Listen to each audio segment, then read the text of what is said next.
장 13절부터 42절까지 말씀 봅니다. 메시디 안디옥에서 한 우리 바울의 설교를 같이 나눠보고자 합니다. 바울 바나바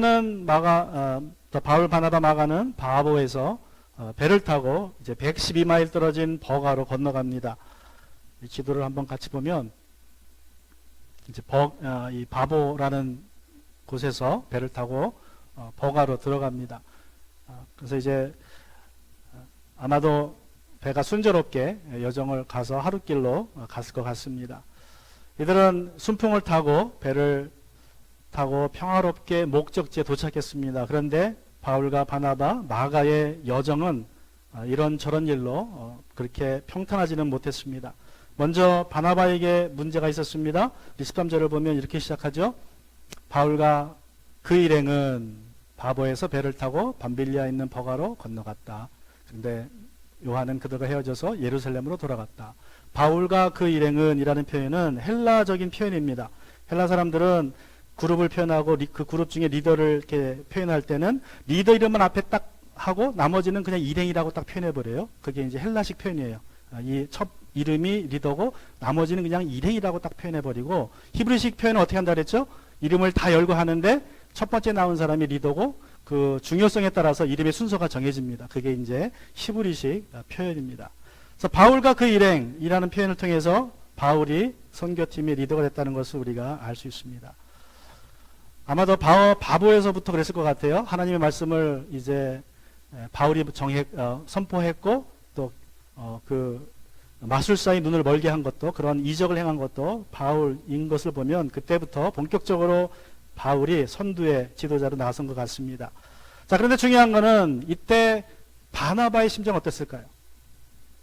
바울이 자기가 멘토하던 사람이었는데, 학생이었는데 이제 바울이 리더가 돼버리고 자기는 2인자로 내려갔습니다.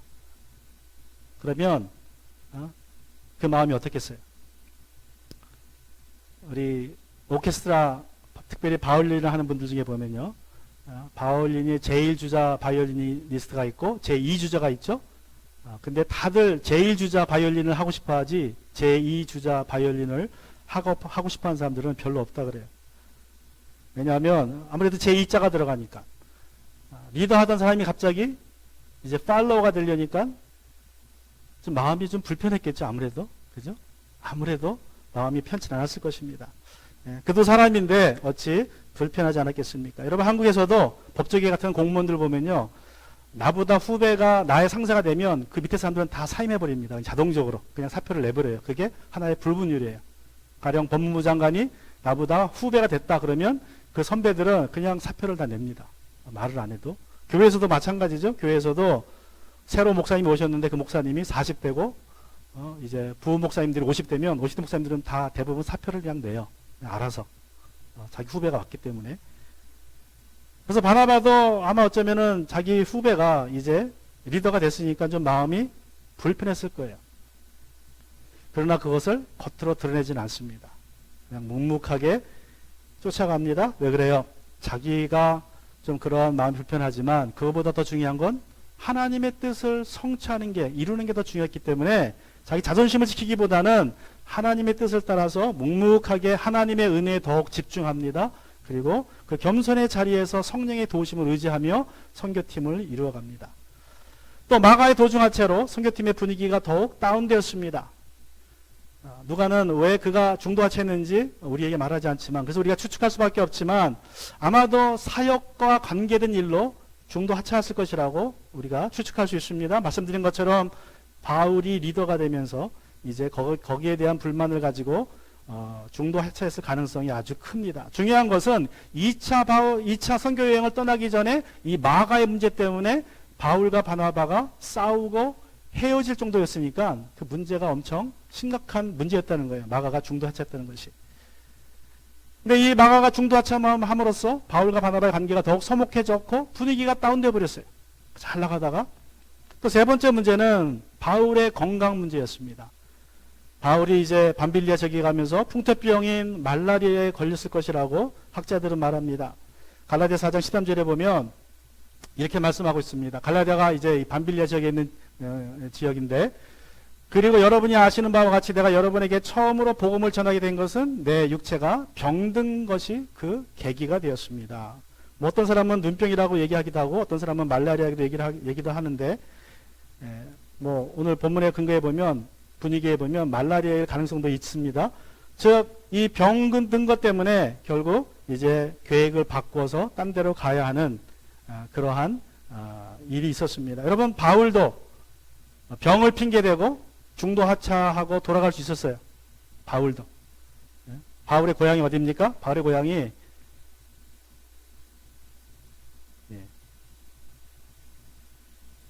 바울의 고향이 다소죠. 다소 여기입니다. 여기인데 그냥 뭐 이렇게 쭉 가면 됩니다. 그럼 돌아갈 수도 있었고 아니면 배를 타고 그냥 바보로 돌아가서 바보에 가면 누가 있어요? 총독이 있죠. 자기가 회심시켰던.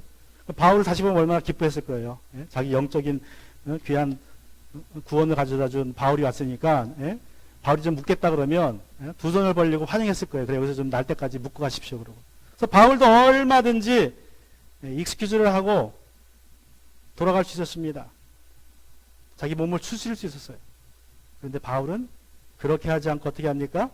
당초의 계획을 변경해서 원래 계획은 제 생각에는 요 지역에서 복음을 전하는 건데 요 지역 해안가 지역에서 전하는 건데 말라리아 병이 걸리니까 이제 더운데 못 있고 이제 여기 산맥입니다. 이게 타로 산맥인데 3,000피트가 넘는 산맥을 넘어서 안디옥으로 가는 거예요.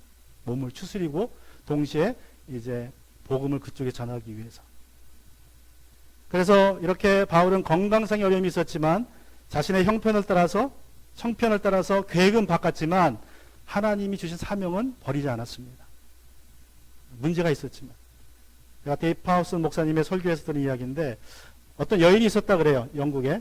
근데 여인이 시력도 상실하고 또 소아마비도 오고 간질병도 오고 다리 하나가 마르는 그래서 다리를 못 쓰게 되는 병을 하나씩 걸리게 됐습니다. 그래서 병이 걸릴 때마다 병원에 가서 입원하게 되고 여러 기간을 전전하게 되었습니다. 근데 이 병이 끊이지 않고 오니까 계속해서 하나씩 오니까 여러 가지 불평이 있을 수도 있고 어려움이 있을 수도 있는데 이 여인은 그렇게 생각했다 그래요. 병원에 갈 때마다 병원에서 이 장기 입원할 때마다 불평하지 않고 오히려 하나님이 이 병 때문에 나로 선교사로 보내는구나 병원에. 그래서 병원에 가면 예수 믿지 않는 사람을 찾았고 그 사람들에게 복음을 전했다 그럽니다. 그래서 여러 병을 걸리면서 가는 곳곳마다 사람들에게 복음을 전했고 그래서 하나님의 사역자로 일했다 그럽니다. 그리고 결국 이제 수년 후에 하나님께서 이 여인의 모든 병을 다 고치셨다 그럽니다. 여러분 우리가 만약에 의사를 만났는데 당신이 지금 병에 걸려서 병원에 입원해야 됩니다. 그렇게 이야기를 들으면 우리는 대체 어떻게 생각해요? 아유 하나님 내가 왜 이 병에 걸리겠습니까? 막 바빠 죽겠는데 지금 할 일도 많은데 우리는 보통 그렇게 생각합니다. 그러나 이 여인은 그렇게 생각하지 않고 그것을 하나님이 주신 새로운 기회로 보고 그곳에서 복음을 전하는 일을 했다는 것입니다. 바울은 말라리아에 걸려서 자기의 계획을 변경했지만 그러나 새로운 곳에 가서 교회를 세웠습니다. 그 교회 중에 하나가 바로 갈라디아 교회입니다. 바울은 병을 통해서 나의 나된 것은 하나님의 은혜임을 경험하기 시작했고 약할 때 강함 되시는 주님의 은혜를 경험하기 시작했습니다. 여러분 건강상의 문제로 신변상의 문제로 우리의 계획은 변경될 수 있습니다. 그러나 그 문제들이 우리를 사명에서 떠나게 해서는 안 됩니다. 환경은 변경할지라도 장소는 바뀔지라도 우리가 해야 할 일은 똑같다는 것입니다. 예수님은 아버지께서 나를 보내신 것 같이 나도 너희를 세상에 보낸다고 말씀하십니다. 여기서 보낸다는 말이 바로 라틴어의 미션이라는 말과 동일한 말입니다. 예수님께서 하나님의 미셔너리로 세상에 오셨고 또 우리를 세상으로 미셔너리로 보낸다고 말씀합니다. 여러분이 있는 곳에서 여러분은 선교사라는 말씀입니다. 여러분의 가정, 직장, 또 여러분의 사는 곳이 바로 여러분의 사명지라는 것입니다. 예수님께서는 십자가에 달리셔서 죽으시면서 마지막 말로 어떻게 말씀하셨습니까? 다 이루었다 말씀하셨어요. 하나님께 주신 사명을 다 이루었다라고 선포하셨습니다. 마찬가지로 우리도 하나님 앞에 섰을 때에 예수님처럼 다 이루었다라고 선포할 수 있는 저와 여러분이 되기를 주님의 이름으로 축원합니다. 여러분 우리가 바울과 바나바도 선교사로 살았지만 여러 가지 문제를 겪었던처럼 우리도 문제를 겪을 수 있습니다. 그러나 사명 감당하기를 멈추지는 말아야 합니다. 사도행전 13장 14절을 우리 보면 이제 이렇게 말씀합니다. 그들은 버가에서 더 나아가 이제 병으로 인해서 내륙으로 들어갑니다. 3,700피트가 넘는 산을 넘어서 비시디아의 안디옥에 이르러서 안식일에 회당에 들어가 앉았다. 직선거리로는 이 비시디아의 안디옥까지가 버가에서 100마일이라 그러는데 산을 넘었으니까 뭐 몇 배는 돌아갔겠죠? 제가 지도를 위에다 놓고 안 놨는데, 자, 그래서 이 많은 산을 넘고 바울과 바나바가 먼 길을 돌아서 이제 비시디아로 갔습니다. 비시디아에 가서 회당을 찾았습니다. 바울은 언제나 새 곳에 가면 회당으로 갑니다. 유대인의 회당으로. 그가 이방인의 사역자로 부름받았지만 언제나 회당에 가서 이제 말씀을 먼저 선포합니다. 자, 이제 회당에 가서 15절에 보면 율법서와 예언자의 글을 낭독한 뒤에 회당장들이 바울과 바나바에게 사람들을 보내어 형제여 이 사람들에게 권할 말씀이 있으면 해주십시오 하고 청하였다.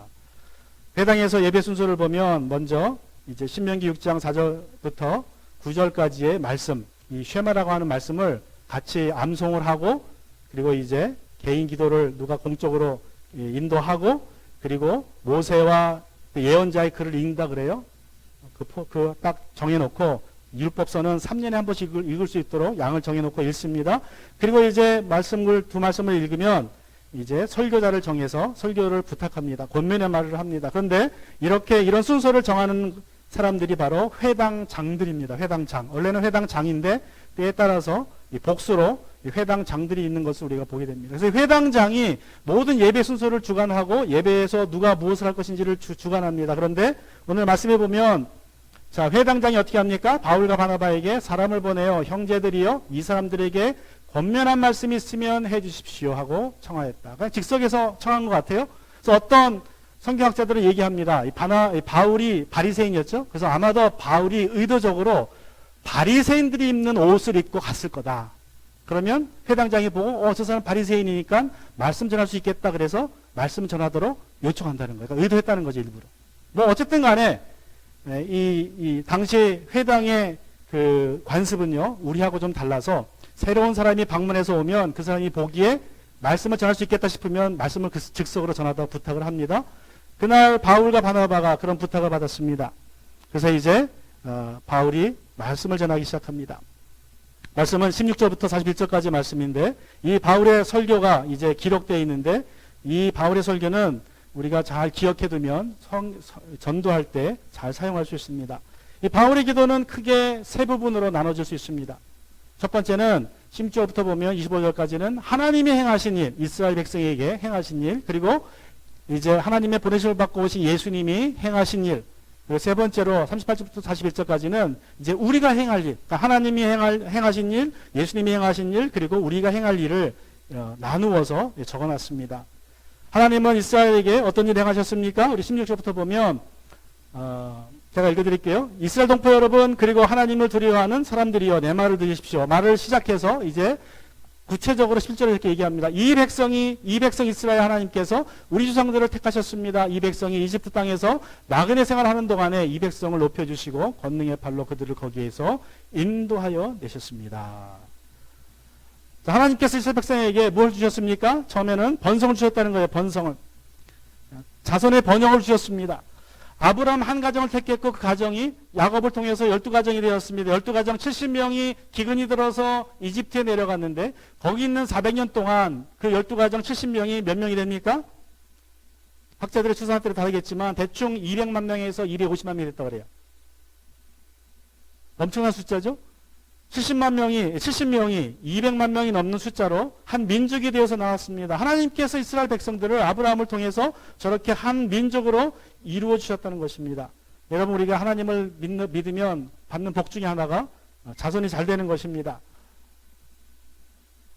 하나님 이스라엘 백성을 통해서 하신 일은 그들을 종살이에서 해방시켜 주셨다고 말씀하십니다. 다시 말하면 자유를 주셨다는 것입니다. 여러분, 우리가 예수 믿으면 죄에서 해방되죠? 여러 가지 중독에서도 해방되는 것처럼 이스라엘 백성들을 죄의 종살이에서 자유를 주셨습니다. 또 뭘 주셨습니까? 18절에 보시면 광야에서는 40년 동안 그들에 대하여 참아주시고 자, 참아주셨습니다. 다시 말하면 그들에게 성숙할 기회를 주셨습니다. 성숙을 주셨다는 겁니다. 40년 동안 이스라엘 백성들이 끊임없이 반복해서 불평하고 불만했을 때에 하나님이 참아주셨어요. 성숙하라고.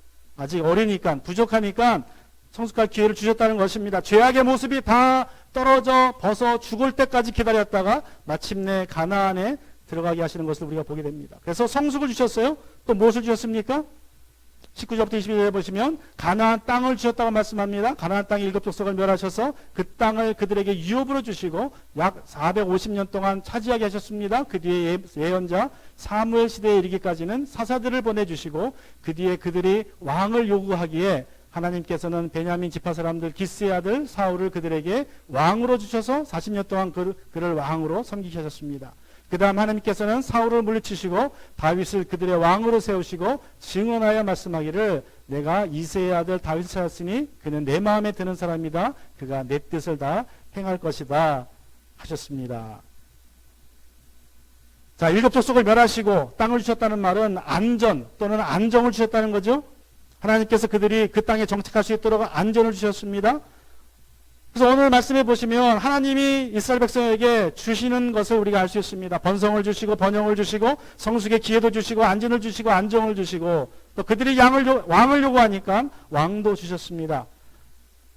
그런데 뭐가 문제였습니까? 첫 번째 사울 왕은 키도 아주 크고 남들보다 머리가 하나 더 크고 외모도 출중했는데 문제는 하나님의 뜻보다는 사람의 뜻에 더 민감했어요.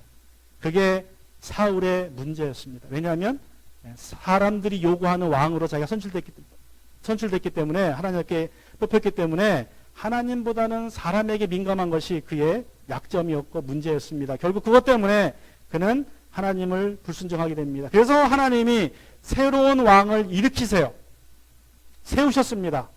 다윗을 그들의 왕으로 세우시고 증언하여 말씀하기를 내가 이새의 아들 다윗을 찾아냈으니 그는 내 마음에 드는 사람이다. 왜 그래요? 그가 내 뜻을 다 행할 것이다. 사울은 사람의 뜻을 행했지만 다윗은 하나님의 뜻을 행할 사람이기에 세우셨다고 말씀하십니다. 자, 이런 마음가짐을 가진 다윗에게 하나님이 어떤 약속을 주십니까? 자, 하나님의 뜻을 다 행할 것은 다윗이 행할 것을 아신 하나님이 이런 약속을 주십니다. 하나님은 약속하신 대로 다윗의 후손 가운데 구주를 세워 이스라엘에게 보내셨으니 그가 곧 예수입니다. 하나님이 다윗의 후손 중에서 예수를 약속하세요. 왜 그렇습니까? 다윗처럼 이 후손도 하나님의 뜻을 다 행할 후손이 필요했기 때문에 그렇습니다. 그래서 다윗의 후손에게 메시아를 약속하신 것입니다. 이제 그리고 마지막 선지자인 요한을 보내셔서 이제 이스라엘 백성에게 회개의 침례를 선포하게 하십니다. 24절에 보시면 그가 오시기 전에 요한이 먼저 회개의 침례를 모든 이스라엘 백성에게 선포하였습니다. 요한은 기적을 하나도 행하지 않고 말씀을 선포했지만 많은 자들이 그를 따랐습니다.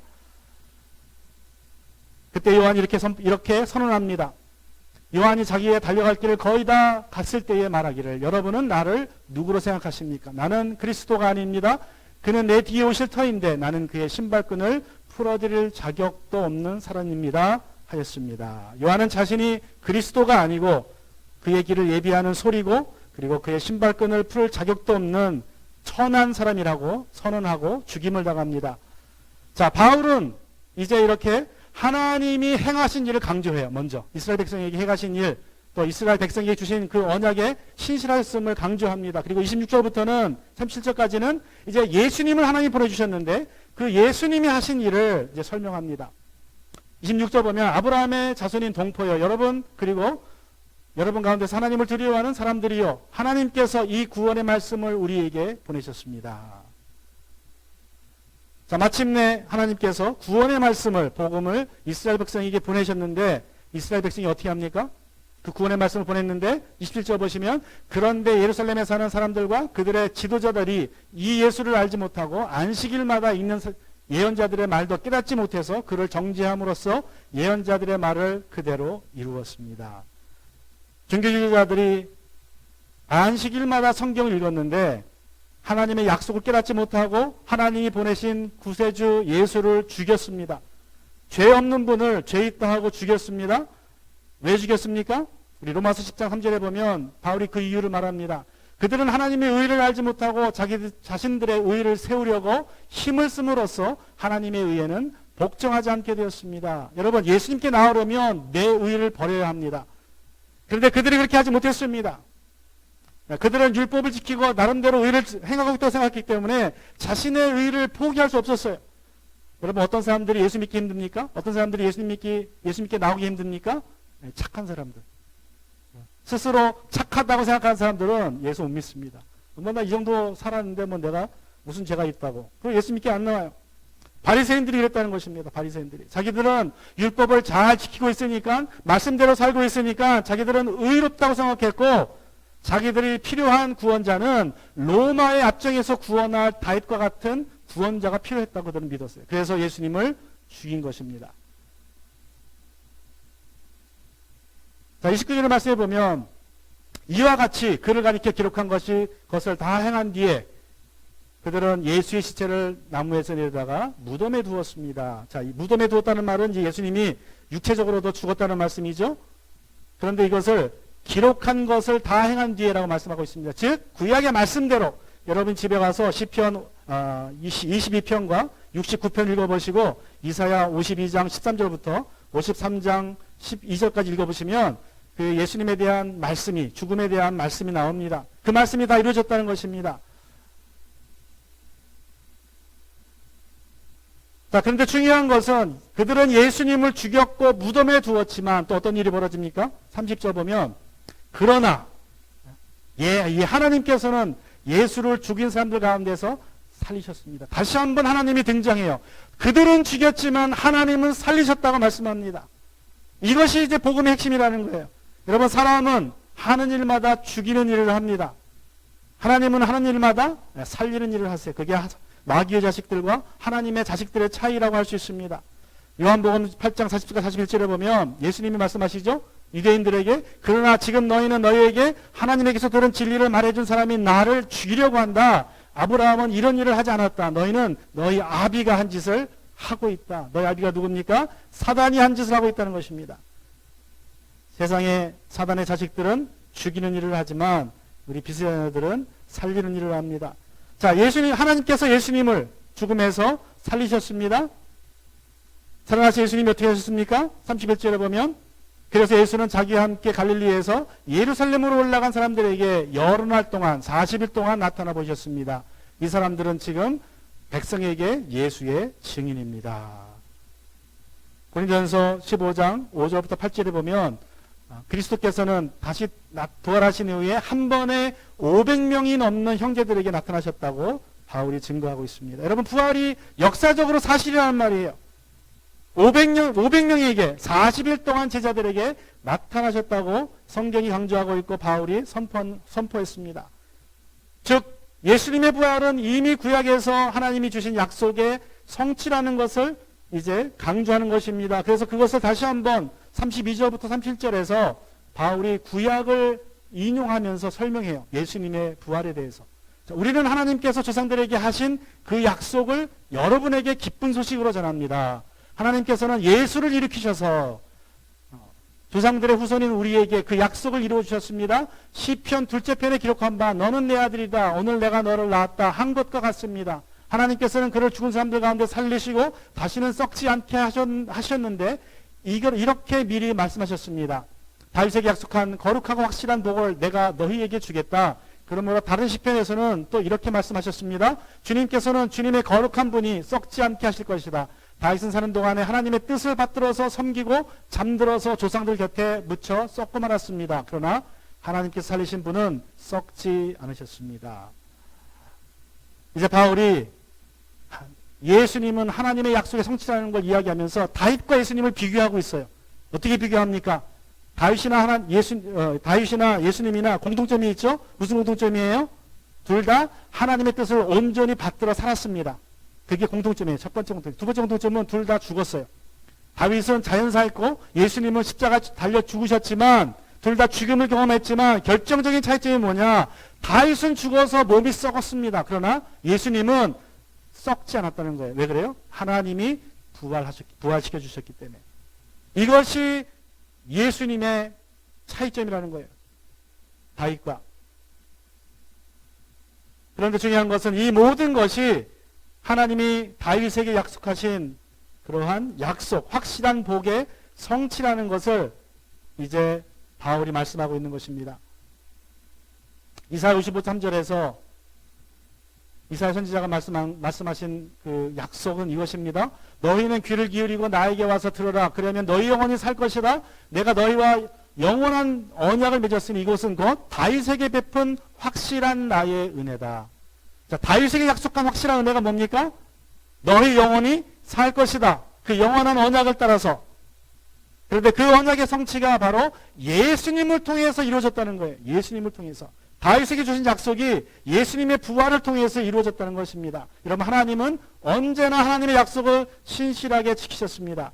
아브라함에게 주신 약속, 내가 너로 큰 민족을 이루겠다는 약속을 지키셨고, 다윗에게 한 약속, 내가 너를 통하여 구세주를 보내겠다는 약속도 예수님을 보내주시고 부활하게 하심으로 지키셨습니다. 하나님은 예수님을 죽음에 살리심으로 다윗에게 약속한 확실한 복, 영생의 복을 지키셨습니다. 자, 하나님이나 예수님이나 우리의 구원을 위해서 하실 일들을 다 행하셨다는 것입니다. 자, 그런데 하나님께서 약속하신 이 다윗의 확실한 복을 받으려면 우리가 무엇을 해야 됩니까? 이제 우리가 해야 될 일이 있다는 거예요. 그것을 38절부터 이제 설명합니다. 39절에 보면 여러분이 모세의 율법으로 의롭게 될 수 없었던 그 모든 일에서 풀려납니다. 믿는 사람은 누구에게나 다 예수 안에서 의롭게 됩니다. 39절의 말씀이고 38절의 말씀에서는 뭐라고 말씀하고 있습니까? 죄의 용서를 말씀하고 있습니다. 죄가 용서할 것이라고 선포하고 있습니다. 여러분, 우리가 모세의 율법으로는 의롭게 될 수 없습니다. 왜 그렇습니까? 왜 모세의 율법이 우리를 의롭게 못합니까? 로마 3장 10절의 말씀 보면 그러므로 율법 행위로는 하나님 앞에서 의롭다 인정받을 사람이 아무도 없습니다. 율법으로는 죄를 인식할 뿐입니다. 라고 말씀합니다. 여러분, 율법의 목적은 죄를 알게 하는 거기 때문에 율법은 우리를 의롭게 할 수 없어요. 야고보서 2장 10절도 말씀이 뭐라고 말씀합니까? 누구든지 율법을 전체를 지키다가도 하나만 지키지 않으면 율법 전체를 범한 것이라고 말씀합니다. 그래서 율법은 우리를 의롭게 못합니다. 오직 예수님 안에서 예수님을 믿게 될 때에 우리가 의롭게 되고 다윗에게 약속한 영생의 복을 우리가 누리게 된다고 바울이 선포하는 것입니다. 그런데 문제는 복음을 듣는 모든 사람들이 이 예수님을 믿기로 선택하는 것은 아니라는 것입니다. 그래서 경고합니다. 40절에 보면 그러므로 예언서에 말한 이 일이 여러분에게 일어나지 않도록 조심하십시오. 이렇게 말하였습니다. 그것은 보아라, 너희가 비웃는 자들 놀라고 망하여라. 내가 너희에게 너희 시대에 한 가지 일을 할 터인데 그 일을 누가 너희에게 말해줄지라도 너희는 도무지 믿지 않을 것이다. 무슨 말입니까? 하박국이 한 말입니다. 하박국의 1장 5절에서 이제 하나님께서 바벨론을 통해서 유다를 심판하신다는 말을 예언자들이 선포하지만 아무 그 경고를 듣지 않다가 결국 마침내 바벨론 군대가 몰려왔을 때에 놀라고 망할 것이라고 말하는 것입니다. 마찬가지로 예수님이 오셨지만 예수님을 믿지 않으면 하나님 앞에 섰을 때에 놀라고 결국 멸망을 당하게 될 것이라고 경고하는 것입니다. 여러분, 하나님께서 예수님을 고난받게 하시고 죽게 하시고 부활하게 하셨지만 그 예수님을 믿지 않는 사람들은 멸망하게 될 것입니다. 여러분, 중요한 것은요, 바울은 예수님 안에서 누리는 복을 말씀해 주셨어요. 너희가 예수님을 믿게 되면 죄를 용서받게 되고 또 의롭게 되지만 그 예수님을 믿지 않을 경우에는 멸망하게 될 것이라는 경고를 주었습니다. 여러분, 우리가 복음을 전할 때에도 이 복과 다윗에게 약속한 확실한 복과 그리고 하나님이 경고하신 그 경고를 전해야 됩니다. 여러분이 그냥 예수님 믿으면 좋습니다라고 전하는 것이 아니라 예수님에 대한 복음을 온전히 잘 설명한 이후에 여러분이 복음을 믿지 않으면 여러분의 영원히 멸망이 된다는 사실을 반드시 알려줘야 됩니다. 그것을 알려주지 않으면 여러분 복음을 가볍게 여기게 될 수 있기 때문에 그렇습니다. 자, 그래서 중요한 것이 복음을 듣는 사람의 반응입니다. 하나님이 하실 일을 이미 하셨습니다. 예수님도 하셨습니다. 이제 남은 것은 우리의 할 일입니다. 내가 그 복음을 가지고 어떻게 하는가, 이것이 나에게 영생인지 멸망인지를 결정하게 됩니다. 오늘 이제 말씀을 마무리합니다. 여러분, 우리가 하나님의 자녀로 살 때에 여러 가지 인생의 문제들이 있을 수 있습니다. 사람의 관계에서 문제가 있을 수 있습니다. 바나바처럼 또는 마가처럼, 또는 우리의 건강상의 문제가 있을 수 있습니다. 여러분, 우리가 어떤 문제가 있더라도, 그래서 상황은 바뀔 수 있지만 나의 사명은 바뀌지 않는다는 사실을 여러분 꼭 기억하시기 바랍니다. 바울과 바나바는 그 문제들 가운데, 어려움 가운데 복음 전하는 것을 포기하지 않았습니다. 다만 주어진 상황에서 최선을 다하여 하나님의 사명을 감당했습니다. 이것이 우리 일꾼된 하나님의 사람들의 자세인 줄로 믿습니다. 오늘 말씀을 생각하면서 제가 기억난 이야기가 하나 있습니다. 아주 오래전의 이야기입니다. 제가 골든게이트에서 공부할 때에 필리핀에서 선교하시다가 이제 안식년을 맞아서 오신 젊은 선교사님이 계셨어요. 뭐 젊었지만 나보다 좀 나이 많고 한 20대 후반 된 것 같은데, 그분이 그러세요. 자기는 필리핀에서 그 문둥병 환자들이 모여있는 곳에서 사역을 하셨다 그래요.